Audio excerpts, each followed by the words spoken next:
For lorsque les enquêteurs sont entrés dans le manoir de Friedrich Passé à Dresde après sa mort, ils s'attendaient à trouver de vieilles médailles de guerre et des cartes poussiéreuses. Au lieu de cela, ce qu'ils ont découvert a provoqué une onde de choc dans les cercles du renseignement. Des pièces cachées, des lettres scellées et des dossiers mystérieux laissaient entrevoir une histoire bien plus sombre que quiconque ne l'imaginait. La Stasi l'a enfermé. Les Soviétiques ont effacé les archives. Et pendant des décennies, personne n'a osé demander pourquoi. Mais de nouveaux détails ont refait surface. Et ce qu'ils suggèrent pourrait changer tout ce que nous pensions savoir sur l'homme qui s'est rendu à Stalingrad. Voici la vérité cachée derrière ce qu'ils ont trouvé dans le manoir de Friedrich Pallas après sa mort. La chute du Feldmaréchal. L'hiver 1943 fut un cimetière d'acier et de silence. La 6e armée, autrefois fière, piégée dans les ruines de Stalingrad, était devenue un monument vivant à la défaite. Des milliers de soldats ont gelé dans les caves ou sont morts de faim dans la neige, tandis que les obus d'artillerie tombaient comme un jugement d'en haut. Au centre de tout cela se tenait un homme qui avait autrefois été le symbole de la précision et de la discipline allemande, le Feldmaréchal Friedrich Pauwus. Jusqu'à ce moment, l'ascension de Pauwus dans les rangs de la Wehrmacht avait été définie par l'ordre et le contrôle. C'était un officier d'état-major, un stratège, un homme de rapports soignés et de mouvements calculés. Mais Stalingrad était le chaos, et aucune planification ne pouvait restaurer ce que le front de l'Est était devenu. L'encerclement par les forces soviétiques a coupé les approvisionnements, l'espoir et la communication. Pourtant, Hitler exigeait que Pauwus tienne la ville à tout prix. Et alors que la température chutait en dessous de zéro, ses coups sont devenus impensables. Le 30 janvier 1943, Hitler a promu Pallas au rang de Feldmaréchal, un titre destiné à véhiculer un message sombre. Aucun Feldmaréchal allemand ne s'était jamais rendu. L'implication était claire, mourir avec honneur ou mourir en lâche. Mais Pauwus, blême et épuisé, refusa de mettre fin à sa vie pour un dictateur dont il avait commencé à douter. Le lendemain, il se rendit à l'Armée rouge. Lorsque la nouvelle atteignit Berlin, elle fut traitée comme une trahison. Mais pour ceux qui ont vu les yeux hantés de Pallas alors qu'il sortait des décombres, ce n'était pas une trahison. C'était la survie. Fr. Il est devenu l'officier allemand le plus haut gradé jamais capturé vivant. Ce que personne ne savait alors, c'est que sa décision allait non seulement changer son propre destin, mais aussi déclencher une série d'événements qui le suivraient tout au long de sa vie jusqu'à une rue tranquille de Dresde. Les Soviétiques ont immédiatement reconnu sa valeur. Il n'était pas qu'un prisonnier, c'était une opportunité. Ils l'ont étudié, l'ont interrogé, lui ont donné des informations et ont attendu qu'il craque. Et au fil des années de captivité qui ont suivi, quelque chose à l'intérieur de Pace a changé. Au moment où il a comparu au procès de Nuremberg en 1946, témoignant contre ses anciens camarades, la transformation était complète. Le serviteur autrefois loyal de l'armée d'Hitler parlait maintenant en tant que témoin pour les Alliés. Sa voix était calme, mais ses mots étaient dévastateurs. Que je dirais la pure vérité et que je ne dissimulerais ni n'ajouterais rien. C'était comme si Stalingrad avait brisé non seulement son armée, mais aussi tout son système de croyances. Pourtant, même alors, des murmures l'entouraient. Certains disaient qu'il avait été rééduqué, d'autres qu'il jouait simplement un rôle pour rester en vie. Ces années en Union soviétique ont été marquées par une étrange dualité, une captivité privilégiée sous étroite surveillance. Il était logé confortablement, gardé poliment et tenu à l'écart du public. Les Soviétiques le voulaient vivant, mais silencieux, utile, mais contenu. Au début des années 1950, lorsque la mort de Staline a modifié le cours de la politique, Passé a finalement été autorisé à retourner sur le sol allemand. Mais ce n'était pas l'Allemagne qu'il avait connue. Il a été envoyé en Allemagne de l'Est, dans la ville de Dresde, encore marquée par le feu et la guerre. Les autorités lui ont donné une villa sur la Prostraßen, surplombant l'Elbe. Pour le monde, cela ressemblait à un geste de respect. Pour ceux qui comprenaient la politique de l'époque, cela ressemblait davantage à une cage dorée. La Stasi l'a surveillé de près, enregistrant qui lui rendait visite et ce qui était dit.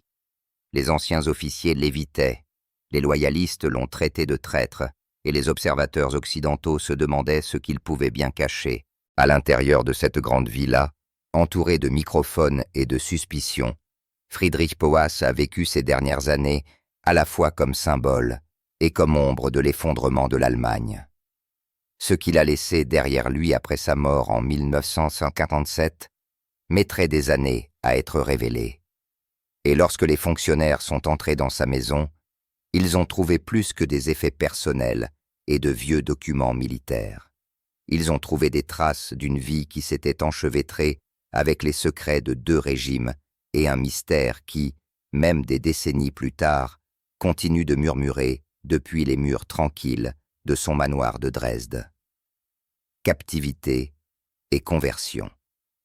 Lorsque Friedrich Pass a été placé en détention soviétique, il n'a pas été jeté dans une cellule ni exhibé devant la presse. Fr.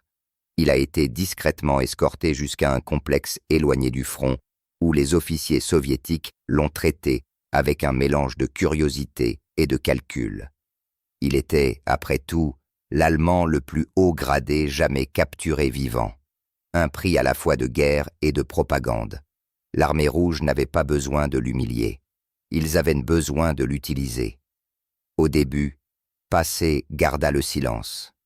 Il a refusé de collaborer, a refusé de condamner ses camarades et a passé ses journées en isolement, à esquisser des cartes et à relire les notes qu'il avait réussi à conserver de ses dossiers d'état-major.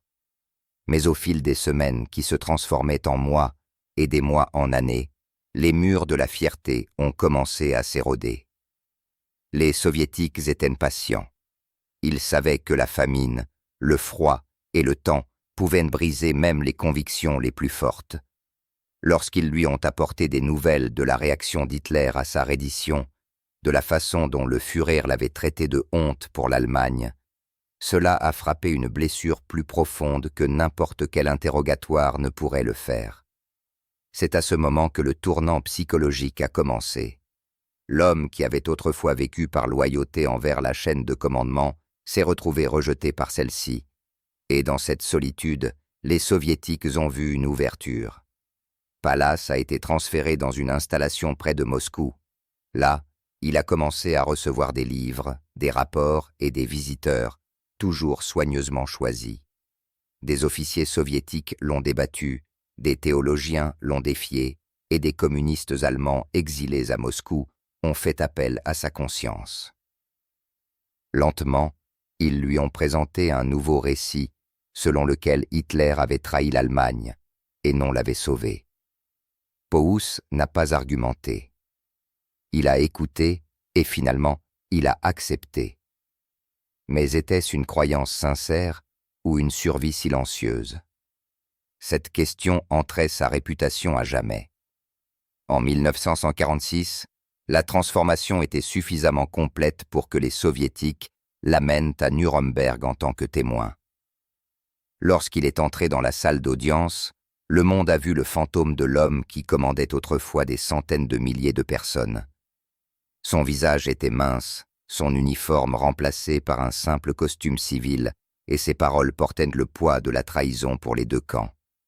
Il a parlé méthodiquement, décrivant les opérations allemandes à Stalingrad et confirmant les détails de l'ingérence militaire d'Hitler. Lorsqu'on lui a posé des questions sur les promesses de Göring de réapprovisionner la 6e armée, il les a rejetées comme une fantaisie. Lorsqu'on lui a posé des questions sur le leadership d'Hitler, il a répondu avec un détachement glaçant. Son témoignage a secoué la salle. Pour les Alliés, c'était une justification. FR, pour les officiers survivants de la Wehrmacht, c'était une trahison. Ils l'ont traité de marionnette de Staline, un homme qui avait troqué l'honneur contre le confort.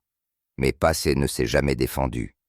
Il dira plus tard à un intervieweur « J'ai servi un régime criminel. Je porte ma part de culpabilité. » Après Nürnberg, les Soviétiques ne l'ont pas libéré. Ils l'ont transféré dans une résidence gardée à l'extérieur de Moscou, où il vivait sous surveillance constante. Il était autorisé à écrire des lettres, mais uniquement sous surveillance. Sa famille, qui vivait en Allemagne de l'Ouest, était inaccessible. Il a passé de longues heures à réfléchir, parfois à rédiger des analyses militaires pour le personnel soviétique, parfois simplement à regarder par la fenêtre. C'est pendant cette période que les archivistes soviétiques ont commencé à s'intéresser à ses écrits, à ses croquis tactiques, à ses notes marginales et à ses mémorandums des années de guerre. Certains de ces historiens pensent qu'il deviendrait plus tard le sujet d'une controverse tranquille lorsque ses effets personnels ont été transférés à Dresde. Puis, en 1953, tout a changé. Staline est mort et le régime soviétique a commencé à changer. Les nouveaux dirigeants voulaient paraître plus humains, plus coopératifs. Parmi les gestes de bonne volonté, il y a eu la décision de rapatrier un certain nombre de prisonniers allemands de premier plan. Le nom de Pauwels figurait sur cette liste, mais au lieu d'être envoyé chez lui à Baden-Baden, qui fait maintenant partie de l'Allemagne de l'Ouest, il a été dirigé vers l'Est, vers la République démocratique allemande. C'est là, dans les ruines de Dresde, que les Soviétiques ont prévu de l'utiliser une dernière fois. Il devait servir d'exemple vivant de conversion, un général décoré qui avait abandonné le fascisme et embrassé le nouvel ordre socialiste. Et ainsi, le feld-maréchal qui commandait autrefois 300 000 hommes occupait désormais une seule villa sous surveillance de l'État. Il donnait occasionnellement des conférences à l'Institut d'histoire militaire, accordait des interviews étroitement surveillées et passait ses soirées seul dans le jardin de sa maison de Dresde. Personne n'aurait pu deviner que derrière ces murs, l'histoire de sa captivité n'était pas terminée. La transformation qui avait commencé à Moscou avait laissé des traces, des papiers, des notes et peut-être quelque chose de bien plus controversé. Quoi qu'il ait caché aux deux camps, intentionnellement ou non, cela ne serait révélé que des années plus tard, lorsque des fonctionnaires sont entrés dans la maison de la Prostrassa, 10 après sa mort. Et quand ils l'ont fait, la découverte a laissé même les enquêteurs chevronnés sans voix. La vie sous surveillance à Dresde. Lorsque Friedrich Pauwels est arrivé à Dresde en 1953, la ville ressemblait encore à une blessure qui avait refusé de guérir.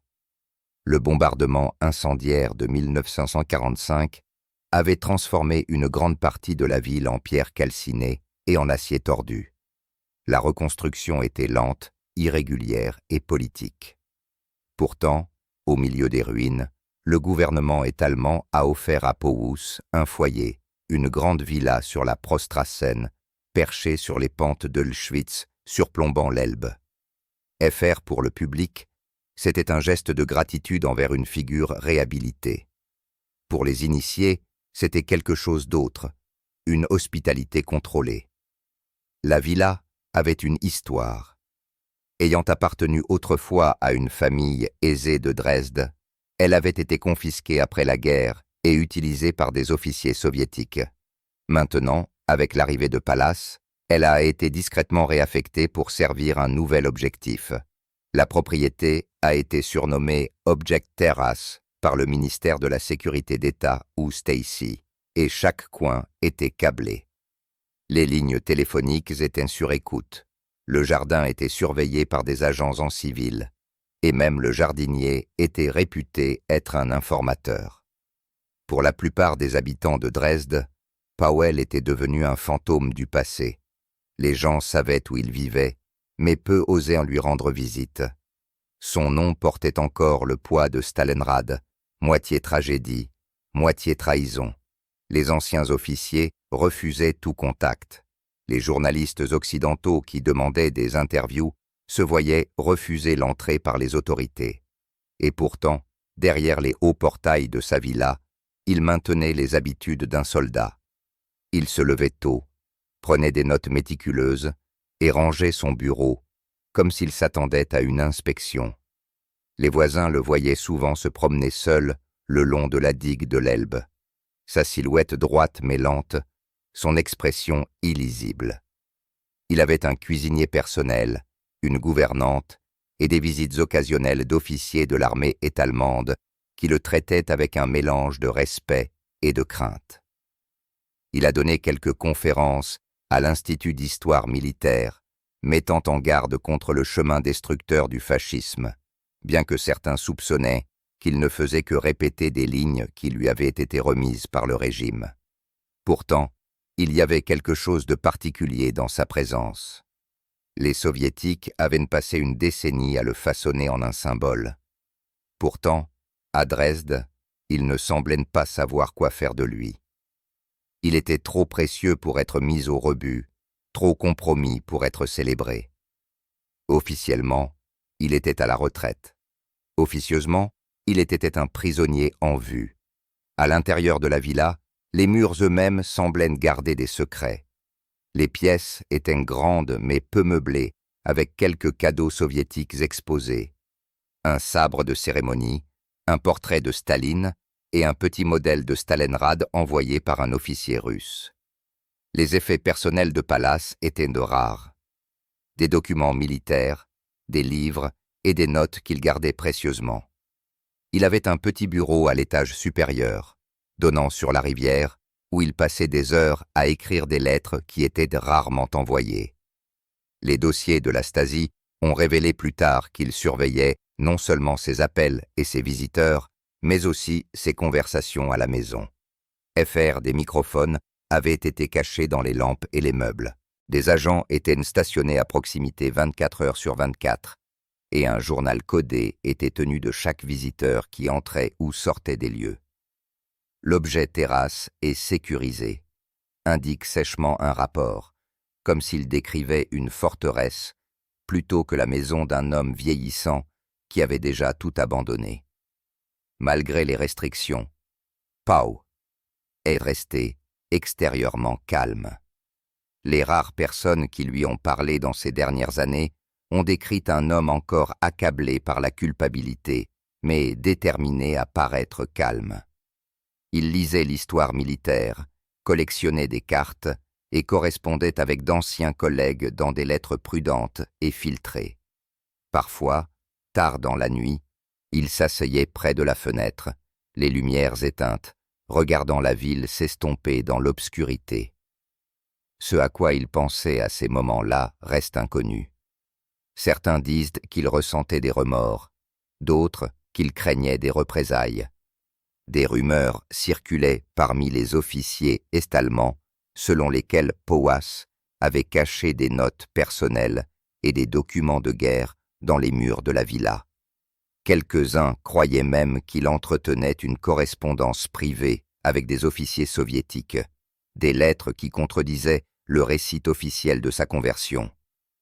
Lorsqu'il est décédé en février 1957, l'annonce est venue discrètement, presque comme une mise à jour administrative. Le gouvernement est-allemand a publié une brève déclaration louant son engagement envers la paix et a organisé des funérailles modestes sous la supervision soviétique. Mais la Stasi n'a pas fermé le dossier. Ils sont entrés dans la villa peu après, ont scellé les pièces et ont mené une fouille détaillée. Ce qu'ils y ont trouvé n'a jamais été entièrement divulgué. Des années plus tard, lorsque les archives ont été brièvement ouvertes après la chute du mur de Berlin, des fragments de ces inventaires ont fait surface, des listes de documents, des enveloppes scellées et une note curieuse, du matériel retenu pour une évaluation de l'état. Quoi que cela signifie, cela laissait entendre que la vie de Pallas à Dresde n'avait pas été aussi calme qu'il y paraissait. Et pour ceux qui ont étudié son cas plus tard, une question n'a cessé de refaire surface. Qu'est-ce qui avait exactement été laissé dans cette villa silencieuse de la Prostraça 10? La pièce verrouillée. Dans les semaines qui ont suivi la mort de Friedrich Palos en février 1957, Dresde a continué à vivre tranquillement. La nécrologie dans les journaux étalement était courte, respectueuse et sèche. Il parlait d'un homme qui avait embrassé la paix et renoncé aux erreurs du fascisme. Il n'y avait aucune mention de sa capture, aucune mention de Stalingrad, et certainement aucune mention de la surveillance qui l'avait entouré pendant les 4 dernières années de sa vie. La villa de la Prostraça 10 a été scellée presque immédiatement, et pendant des mois, personne en dehors du ministère de la Sécurité d'État n'a été autorisé à y entrer, mais ce silence n'a pas duré. À la fin du printemps, un petit groupe d'officiers de la Stasi est arrivé sous prétexte de cataloguer ses biens pour les archives de l'État. Officiellement, leur tâche était simple: documenter ses effets personnels et préparer la propriété à une réaffectation. Officieusement, c'était tout autre chose. L'ordre, selon des témoignages ultérieurs, venait d'en haut. FR, il devait fouiller minutieusement la maison et récupérer tout matériel de valeur idéologique ou politique. Le libellé était vague, ce qui, dans le monde du renseignement étalement, signifiait une chose: il cherchait des secrets. Lorsque les agents ont commencé leur travail, la villa semblait banale. Le bureau était soigné. Les étagères remplies de livres d'histoire, de cartes et de vieux cadeaux soviétiques. Mais à l'arrière du bureau à l'étage, derrière une haute bibliothèque, ils ont trouvé quelque chose qui a attiré leur attention. Une porte étroite et verrouillée cachée derrière un panneau coulissant. Les charnières étaient vieilles, et le trou de la serrure avait été rempli de cire.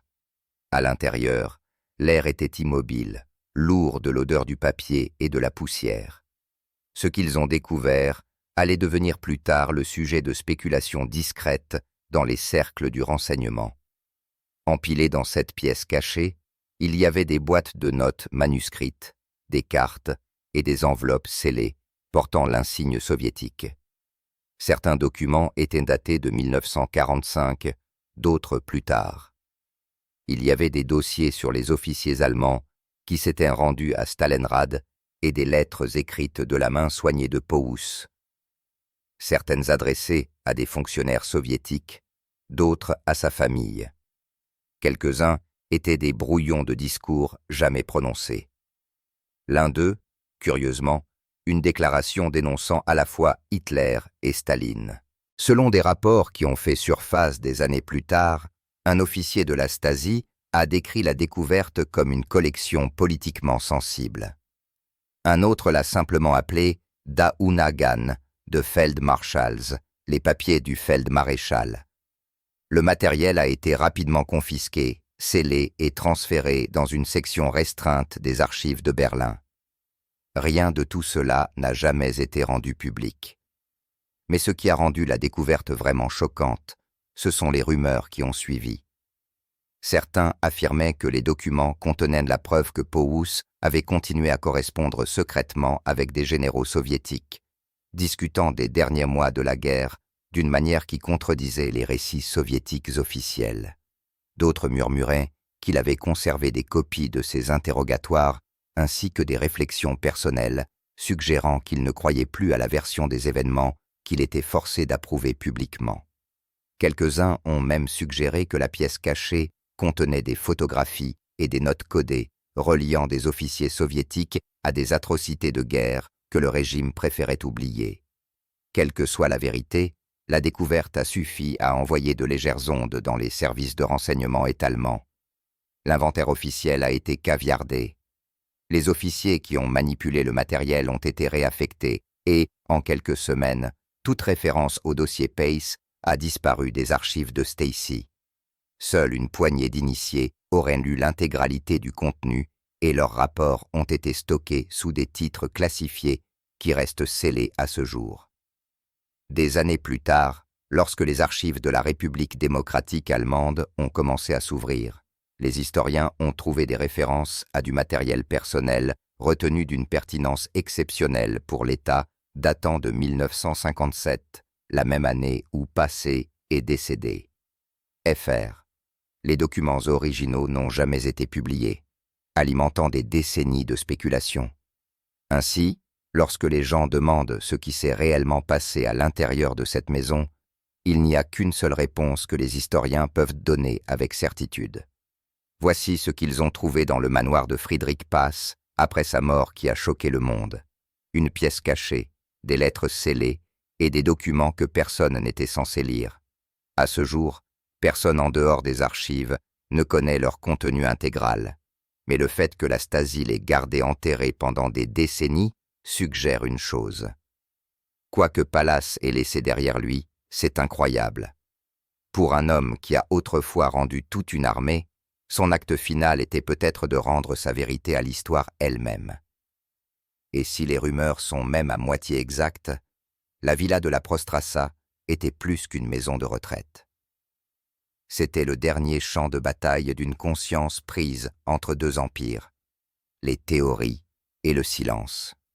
L'histoire officielle était que la Stasi n'avait rien trouvé d'important dans la villa, seulement des documents d'intérêt personnel.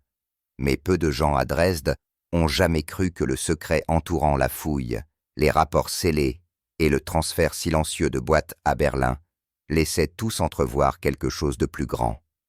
En Allemagne de l'Est, le silence signifiait souvent l'importance, et dans le cas de Friedrich Pass, cela signifiait le danger. Au fil des ans, des fragments d'informations ont filtré. Jamais du gouvernement, mais de ceux qui prétendaient avoir vu les dossiers avant qu'ils ne disparaissent. Certains ont décrit des notes qui contredisaient les récits soviétiques de la guerre, impliquant que Pauwus avait écrit en privé sur les erreurs tactiques de Staline à Stalingrad. D'autres ont mentionné une correspondance codée avec des officiers allemands détenus en captivité, discutant des conditions de leurs interrogatoires. Et il y avait des rumeurs selon lesquelles une enveloppe portant la mention « ne pas ouvrir » contenait les noms d'officiers allemands et soviétiques qui avaient conspiré pendant l'effondrement final de la guerre. Bien sûr, personne ne pouvait rien prouver. Lorsque le mur de Berlin est tombé en 1989, les historiens se sont précipités pour examiner les archives de la Stasi et des ministères est-allemands. Des boîtes des années 1950 ont été ouvertes, révélant des milliers de documents sur la surveillance, la propagande et l'espionnage de la guerre froide, mais rien portant le nom de Pallas. Son numéro de dossier apparaissait dans les index, mais les documents correspondants avaient disparu. Certains affirmaient qu'ils avaient été transférés à Moscou. D'autres pensaient qu'ils avaient été détruits bien avant la réunification. Les documents manquants sont devenus le centre de théories concurrentes. Un camp soutenait que Pauwus avait compilé des mémoires secrets, révélant des détails qui embarrassaient les deux camps. Un autre insistait sur le fait qu'il avait caché des dossiers soviétiques sensibles qui lui avaient été confiés pendant sa captivité, et que leur découverte à Dresde avait déclenché une discrète course diplomatique. Un troisième point de vue, plus sceptique, soutenait que la soi-disant découverte choquante n'était rien de plus que de la propagande, une histoire gonflée construite sur des demi-vérités et des ouï-dire. Quoi qu'il en soit, les autorités est-allemandes n'en ont plus jamais parlé publiquement. Fr. La villa a finalement été vendue à des propriétaires privés, les rapports de la Stasi enfermés et le nom d'Object Terrace supprimé des archives officielles. Pourtant, une question persiste, murmurée par les historiens qui étudient cette époque. S'il n'y avait vraiment rien à cacher, pourquoi effacer toute trace de cela? Parce que dans le monde qu'habitait Pass, le vrai pouvoir n'était jamais dans ce qui était dit, mais dans ce qui était tranquillement enterré, l'héritage d'une villa hantée. Aujourd'hui, la villa de la Prostrassa 10 est toujours debout. Une majestueuse maison de couleur crème cachée derrière de grands arbres surplombant l'Elbe. Les portes en fer sont fermées aux visiteurs, et il n'y a aucune plaque ou panneau indiquant qu'il s'agit de l'ancienne maison du Feld-maréchal Friedrich Pauwus. Pour les passants, ce n'est qu'un autre élément de la beauté restaurée de Dresde. Mais pour ceux qui connaissent son histoire, c'est plus que cela. C'est un monument au silence. Après la réunification de l'Allemagne, des historiens et des journalistes ont essayé de retrouver ce qui s'était passé à l'intérieur de ces murs en 1957. Certains ont frappé aux portes, d'autres ont épluché les archives, mais chaque recherche s'est terminée au même endroit, une lacune dans les archives. Les dossiers de Stacy, qui auraient pu tout expliquer, étaient soit manquants, soit étiquetés comme détruits. Les quelques rapports survivants faisaient allusion à du matériel sensible retenu pour une évaluation de l'état, mais n'offraient rien d'autre. C'était comme si un chapitre entier de sa vie avait été délibérément effacé.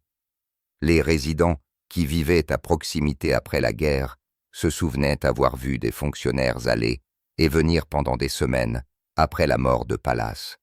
Ils ont parlé de camionnettes arrivant la nuit, d'hommes transportant de lourdes boîtes et de gardes postés à la porte longtemps après que le corps ait été emmené. Personne n'a posé de questions alors. En Allemagne de l'Est, les questions pouvaient être dangereuses. Mais des décennies plus tard, ces mêmes voisins ont admis qu'ils avaient toujours ressenti quelque chose de troublant à propos de cette maison. Ce qui rend l'histoire encore plus étrange, c'est que rien de la soi-disant collection Pau n'a jamais fait surface, ni dans les archives allemandes, ni à Moscou, ni même en fragments.